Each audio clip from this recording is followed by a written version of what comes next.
We're continuing to cover the tragic incident of a police officer losing her life during a traffic stop. This happened back in 2020. Officer Katie Thine died after she attempted to pull over Vernon Green. This happened on 16th Street. Green resisted because he was on probation at the time. He drove off with Thine still trapped in the door. A few blocks over near the Monitor Merrimack Overlook Park, he crashed his car into a tree. The impact was so harsh the door came off the car. Green was in court this morning receiving his sentence. 10 on your side's Andy Fox was there. And Andy, what happened in court?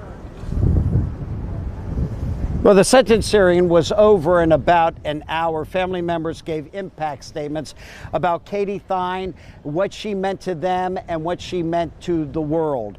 Now, that she was a bright light. That was one of the things that was mentioned repeatedly about her, that she once wept following the death of a homeless man. Family members said people whom she stopped would actually go to the police headquarters at times and say how polite she was, that she cared about children, and she reached out to be a positive force in the community. In sentencing Vernon Green to 50 years, the maximum, the judge, Christopher Pyle, noted Green's career criminal activity, his lack of remorse, his failure to participate in a pre-sentence report, and there were no mitigating circumstances in his favor. During impact statements, members spoke about what Vernon Green took from them.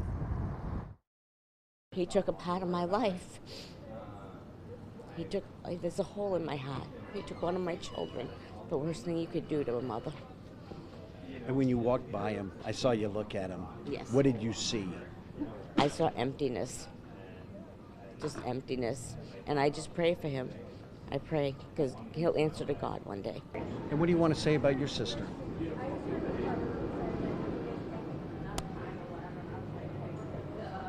There never was, and there never will be another person like her.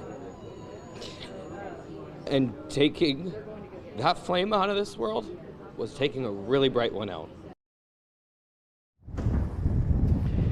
Vernon Green was assisted in his defense by attorney Jim Ellenson. Green also told the court that he plans to appeal and that he made no comments. He was asked several times, do you have any comments to make to the family members, to anyone? He had no comments at all. I will have much more on this coming up tonight on WAVY News 10 at 4, 5, and 6. He was sentenced to 50 years in prison. In Newport News, Andy Fox, 10 on your side. All right. Thank you so much, Andy.